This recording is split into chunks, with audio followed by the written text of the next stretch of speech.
31వ southern zonal council సమావేశం తమిళనాడులో జరిగింది. దీనికి ముఖ్యమంత్రి నారా చంద్రబాబు నాయుడు గారు, తర్వాత కేరళ సీఎం, కర్ణాటక సీఎం వెళ్లడం జరిగింది. దీనికి చైర్మన్ గా అమిత్ షా గారు వ్యవహరిస్తున్నారు అండ్ వైస్ చైర్మన్ గా తమిళనాడు సీఎం విజయ్ గారు ఉన్నారు.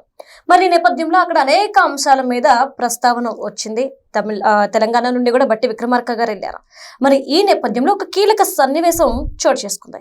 అదేంటి అంటే, ఏదైతే విభజిత రాష్ట్రం చట్టం ఉందో అందులో 9, 10వ షెడ్యూల్ గురించి నారా చంద్రబాబు నాయుడు గారు ప్రస్తావించారు. మరి ఏంటి ఆ 9, 10 షెడ్యూల్లో ఏముంది? మరి దీనికి అమిత్ షా గారు ఎలా స్పందించారు? బట్టి విక్రమార్క గారు కూడా అక్కడే ఉన్నారు కాబట్టి దీని మీద అసలు అక్కడ ఎలాంటి సంభాషణ జరిగింది అనేది తెలుసుకుందాం. మనతో పాటు సీనియర్ జర్నలిస్ట్ సిఎస్ రావు గారు ఉన్నారు, ఆయన అడుగుతాం. నమస్కారం సార్. నమస్తే. అంటే ఈ సమావేశంలో చంద్రబాబు నాయుడు గారు ఏదైతే విభజిత చట్టం 9, 10 స్కెడ్యూల్ గురించి మాట్లాడారో, అసలు ఈ 9, 10 స్కెడ్యూల్ ఏంటి? దీని మీద అమిత్ షా గారు, బట్టి విక్రమార్క స్పందన ఏంటి? సో దీనికంటే కూడా అసలు ఏంటి దక్షిణ భారతదేశ రీజనల్ కమిటీ ఏంటి, అసలు ఎందుకు ఏర్పాటు అయింది అనేది కనుక మనం క్లుప్తంగా తెలుసుకుంటే కనుక, అంతర్రాష్ట్ర సమస్యలు అనేక ఉన్నాయి. ఈ అంతర్రాష్ట్ర సమస్యలను పరిష్కరించుకునే దానికి ఈ వేదిక ఉపయోగపడుతుంది. ఉదాహరణకు వాటర్ ఇష్యూస్ ఉన్నాయి. తెలంగాణకి, ఆంధ్రప్రదేశ్కి వాటర్ ఇష్యూస్ ఉన్నాయి. అలాగే తమిళనాడుకి, కర్ణాటకకి కావేరీ ఇష్యూ ఉంది. అలాగే కేరళకి, తమిళనాడుకి ఇష్యూస్ ఉన్నాయి. ఇట్లా అంతర్రాష్ట్ర వివాదాలు అనేక ఉన్నాయి. ఈ అంతర్రాష్ట్ర వివాదాలని పరిష్కరించుకోవడానికి ఈ కౌన్సిల్, దక్షిణ భారతదేశ రీజనల్ కౌన్సిల్ అనేది ఒకటి ఏర్పాటు చేసి, దానికి కేంద్ర హోంశాఖ మంత్రి అమిత్ షా గారు చైర్మన్గా ఉన్నారు. ఒక్కోసారి ఒక్కో రాష్ట్రంలో ఈ మీటింగ్ జరుగుతూ ఉంటుంది. ఆ రాష్ట్రం ఏ రాష్ట్రంలో జరిగితే ఆ రాష్ట్రానికి సంబంధించినటువంటి ముఖ్యమంత్రి ఈ పర్యవేక్షణ చేస్తూ ఉంటారు. చైర్మన్గా అమిత్ షా గారు ఉంటారు. సో ఇప్పుడు అంతర్రాష్ట్ర సమస్యలు వచ్చినప్పుడు ఏ రాష్ట్రానికి సమస్య ఆ రాష్ట్రానికి చెప్తారు. చంద్రబాబు గారు ఏమంటారంటే, నదుల అనుసంధానం చేస్తే ఈ అన్ని రాష్ట్రాలకి వాటర్ ఉంటాయి, నదుల అనుసంధానం ఇంపార్టెంట్. నదులు అనుసంధానం చేయాలంటే ఏం చేయాలి? అన్ని రాష్ట్రాలు ఒప్పుకోవాలి. ఆయా రాష్ట్రాల్లో కొన్ని సమస్యలు ఉన్నాయి. ఇప్పుడు ఉదాహరణకి తెలంగాణ, ఆంధ్రప్రదేశ్ తీసుకుంటే, కృష్ణా వాటర్ మీద మాకు వాటా ఎక్కువ ఉందంటే మాకు వాటా ఎక్కువ ఉంది అని చెప్పి అంటారు. ఇది ఎందుకు వచ్చింది? ఇది విభజన చట్టానికి భిన్నంగా తెలంగాణ ఆలోచిస్తుంది, అందుకే వస్తుందని. యాక్చువల్గా 70-30 అంటే 70 ఆంధ్రప్రదేశ్కి, 30 ఏమో తెలంగాణకి షేరు, వాటర్ షేరింగ్. కానీ కేసీఆర్ గారు ఏమన్నారు? కాదు 50-50 అని అంటున్నారు, మాకు అవసరాలు ఉన్నాయని. రేవంత్ రెడ్డి గారు ఏమంటున్నారు? కాదు అసలు కృష్ణా నది నీళ్ళు లేకపోతే మేము లేవు, కాబట్టి 70-30 అంటే 70% మాకు ఇచ్చి 30% మీకు తీసుకొని అంటున్నారు. ఇట్లా రకరకాల ప్రాజెక్టుల ఇష్యూస్ కానీ అనేక ఉన్నాయి. ఆంధ్రప్రదేశ్, తెలంగాణ మధ్య ఉండేటువంటి ప్రధానమైనటువంటి ఇష్యూస్లో, అంతర్రాష్ట్ర ఇష్యూస్లో విభజన చట్టంలో ఉండేటువంటి 9, 10 షెడ్యూల్ ఇది పరిష్కరించాలి. ఎందుకు పరిష్కరించాలి?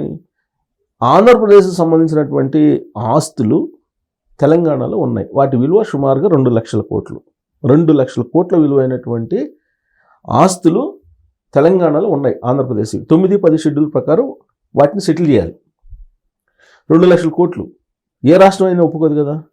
దాన్ని పరిష్కరించుకోవాలి. పరిష్కరించుకోవడానికి వేదిక ఏది? ఇదే. అందుకే ప్రధానంగా 9, 10 షెడ్యూల్ని చంద్రబాబు నాయుడు గారు ఈ వేదిక మీద ప్రస్తావించారు అని చెప్పి తెలుస్తుంది. మరి సమస్య పరిష్కారం అవుతుందంటే పరిష్కారం కావాలి. ఒకవేళ కాకపోతే ఏమవుతుంది?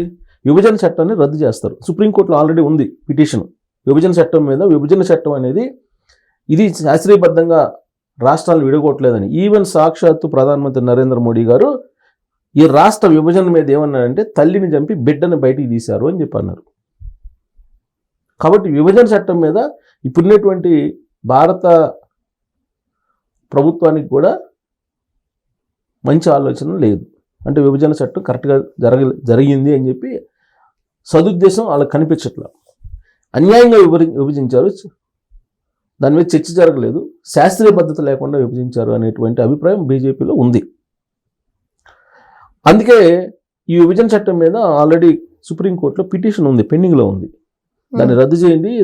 ఎందుకని అంటే, ఆ రోజున పార్లమెంట్లో బిల్లు పెట్టారు. బిల్లు పెట్టిన రోజు ఏం చేశారు? చర్చ జరగకుండా మూజవాణి ఓటుతోటి లైట్లన్నీ ఆపేసి, తలుపులు వేసేసి ఈ బిల్లుని పాస్ చేశారు. దానికి అసలు ఎవరు దాని మీద అభిప్రాయం వ్యక్తం చేయకుండా లైట్లు ఆపేసి అసలు ఎన్ని ఓట్లు వచ్చినాయి, ఎవరు ఎందుకు సపోర్ట్ చేశారో కూడా తెలియకుండా ఆ రోజున పెప్పర్ స్ప్రే కూడా ప్రయోగించారు కదా ఎవరు, రాజగోపాల్ దాన్ని ఆపడానికి, లగడపాటి రాజగోపాల్. గందరగోళం అయింది కదా, ఆ గందరగోళం మధ్యనే ఈ బిల్లు పాస్ చేశారు. అది చెల్లదు అని సుప్రీంకోర్టులో పిటిషన్ వేశారు. లేదని చెప్పి రాష్ట్రాన్ని విడగొట్టారు. రాష్ట్రాన్ని విడగొట్టిన తర్వాత ఏ రాష్ట్రానికి రావాల్సినవి ఆ రాష్ట్రానికి అయితే రావాలి కదా. 9-10 షెడ్యూల్లో ఉండేటువంటి ఆస్తులు ఎందుకు మాకు ఇవ్వట్లేదు? మాకు ఆ 9-10 షెడ్యూల్లో ఆస్తులకు సంబంధించినటువంటి లేదా దానికి సంబంధించిన వివాదాలు పరిష్కరించి దాదాపు 2 లక్షల కోట్ల రూపాయలు విలువైనటువంటివి తెలంగాణలో ఉన్నాయి. సో వాటిని పరిష్కరించండి అని చెప్పి చెబుతున్నారు. అది ఒకవేళ పరిష్కరించలేదనుకోండి ఏమవుతుంది? పరిష్కరించకపోతే విభజన చట్టాన్ని రద్దు చేయమని చెప్పి సుప్రీంకోర్టులో పోరాడతారు. ఉండవల్లి అరుణ్ కుమార్ గారు అదే చెప్తున్నారు కదా, మీరు ఎందుకు ఈ విభజన చట్టాన్ని వ్యతిరేకించట్లేదు? మీ విభజన చట్టాన్ని వ్యతిరేకిస్తూ అసెంబ్లీలో తీర్మానం పాస్ చేసి సెంట్రల్కి పంపిస్తుంది, అలాగే సుప్రీంకోర్టులో పిటిషన్ ఎందుకు వేసి మీరు పోరాటలేదని చెప్పి అడుగుతున్నారు కదా. జగన్మోహన్ రెడ్డి గారు ఉన్నప్పుడు అడిగారు, చంద్రబాబు నాయుడు గారు ఉన్నప్పుడు ఇంకా ఎక్కువ అడుగుతున్నారు ఆయన. కారణం ఏంటంటే ఇవన్నీ. ఇప్పుడు ఈ అంతర్రాష్ట్ర సమస్యలు పరిష్కరించుకోవడానికి వేదిక ఏంటంటే ఇది. దీంట్లో చంద్రబాబు నాయుడు గారు ప్రస్తావించారు. సో ఇంతకుముందు కూడా ప్రస్తావించారు, ఇప్పుడు ప్రస్తావించారు. ఇప్పుడు అసెంబ్లీ ఉంది, సెక్రటరియట్ ఉంది. ఈ రెండింటిని 2 మీటింగుల్లో ఇచ్చేశారు జగన్మోహన్ రెడ్డి గారు కేసీఆర్ గారికి. ఆలింగనానికి ఒక ఆస్తి ఇచ్చేశాడు. ఫస్ట్ మీట్ ఒక ఆలింగనం సెక్రటరియట్ ఇచ్చేశారు. సెకండ్ మీట్ ఇంకొక ఆలింగనం అసెంబ్లీ ఇచ్చేశారు. మరి ఇట్లా ఇచ్చుకుంటూ పోతే ఆంధ్రప్రదేశ్కి సంబంధించి ఆంధ్రప్రదేశ్ వాటా కింద రావాల్సినటువంటి 9-10 షెడ్యూల్లో ఉండేటువంటి వాటాలకు సంబంధించినటువంటి వాల్యూ అప్పట్లోనే 2 లక్షల కోట్లు అన్నారు. ఇప్పుడు ఇంకా ఎక్కువ ఉంటుంది కదా. మరి ఆంధ్రప్రదేశ్ ప్రజలు, ఆంధ్రప్రదేశ్ సమాజం వదులుకుంటుందా? వదులుకోకుండా ఏం చేయాలి? ఒకవేళ పరిష్కరించుకోకపోతే న్యాయపరంగా చట్టపరంగా సాధించుకోవాలి. లేదంటే రాష్ట్రం మళ్ళీ ఒకటవ కావాలి. అంతేగాని ఆస్తులు అయితే వదులుకోరు కదా. ఎందుకు వదులుకుంటారు? సో కాబట్టి విలీనమా, ఆస్తులు ఇవ్వటమా, చట్ట ప్రకారం రావాల్సినవి ఇవ్వటమా, ఏదో ఒకటి డిసైడ్ అవ్వాలి తెలంగాణ. ఇప్పుడు అందుకే దాని మీద పెట్టారు తీర్మానం. ఇప్పుడు దక్షిణ భారతదేశ రీజనల్ మీటింగ్లో కూడా దీని పరిష్కారం కాలేదనుకోండి, అల్టిమేట్గా ఇంకెక్కడ అవుతుంది? సుప్రీంకోర్టు ఆల్రెడీ పిటిషన్ ఉంది, ఆ పిటిషన్ మూవ్ చేస్తారు. మూవ్ చేసినప్పుడు 2 రాష్ట్రాలు కలిసిపోతాయి అంటే మీకేమైనా తలకాయ ఉందా? అసలు ఈ 2 రాష్ట్రాలు కలిసే అవకాశం ఉందని చెప్పి ప్రశ్న చేసేవాళ్ళు చాలామంది ఉంటారు. నిజంగా 2 రాష్ట్రాలు కలిసిపోతాయి అని చెప్పి చెప్పడం కూడా అతిశయోక్తే ఇప్పుడు ప్రజెంట్ ప్రస్తావించడం. అలా అని చెప్పి 2 రాష్ట్రాలు కలవు అని చెప్పి చెప్పలేము. కలవడానికి అవకాశాలు లేకపోలేదు. ఇప్పుడు కాకపోయినా ఇంకొక 20 సంవత్సరాలు, 30 సంవత్సరాలు, 40 సంవత్సరాలు కానీ కలిసే అవకాశాలు ఉన్నాయని చెప్పి ఇటీవల కాలంలో జరుగుతున్న పరిణామాలని మనం ఒకసారి గమనిస్తే కనుక అర్థమవుతుంది. ఇప్పుడు దేశ 2వ రాజధాని, కేంద్ర ప్రాంతం, ఈ 2 పెండింగ్లో ఉన్నాయి. దేశ 2వ రాజధాని డిసైడ్ చేయాలి ఎక్కడో దగ్గర, అది చేయాలి. కేంద్ర పాలిత ప్రాంతంగా హైదరాబాద్ని చేయాలని చెప్పి చాలా కాలం నుంచి అడుగుతున్నారు. అది చేయాలి. ఈ 2 ఏదో ఒక రోజు చేస్తారు. ఈ 2 చేసిన తర్వాత రాబోయే రోజుల్లో పరిణామాలు ఎట్లా మనకు తెలియదు. 8 లైన్ రోడ్లు వేస్తున్నారు అమరావతికి ఫ్యూచర్ సిటీకి మధ్యలో. 8 లైన్ అంటే 8 16 లైన్లు రోడ్డు వేస్తున్నారు. ఒక సైడ్ 8, ఒక సైడ్ 8, 16 లేన్ల రోడ్లు వేస్తున్నారంటే ఏ పర్పస్ మీద వేస్తున్నట్టు? మరి మచిలీపట్నానికి అక్కడి నుంచి మళ్ళీ ఒక 4-వే వేస్తున్నారు, 4-వేనే 6-వేనే వేస్తున్నారు. మరి ఎందుకు వేస్తున్నారు? బుల్లెట్ రైలు వేస్తున్నారు, ఎందుకు వేస్తున్నారు? రాబోయే రోజుల్లో మళ్ళీ ఈ 2 కలిసిన ఆశ్చర్యపోవడం లేదు. మన ఏదో నేను ఒక వీడియో చేస్తూ బెర్లిన్ గోడను పగలగొట్టి తూర్పు దక్షిణ, తూర్పు పడమర జర్మనీ 2 కలిసిపోలేదా?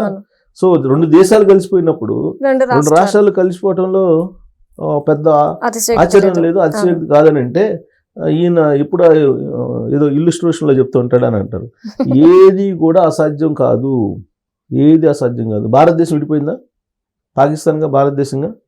పాకిస్తాన్ బెలూచిస్తాన్ ఉంది కదా, బెలూచిస్తాన్ ఇప్పుడు ఏమైంది? ఇండిపెండెంట్ అయిపోయింది కదా.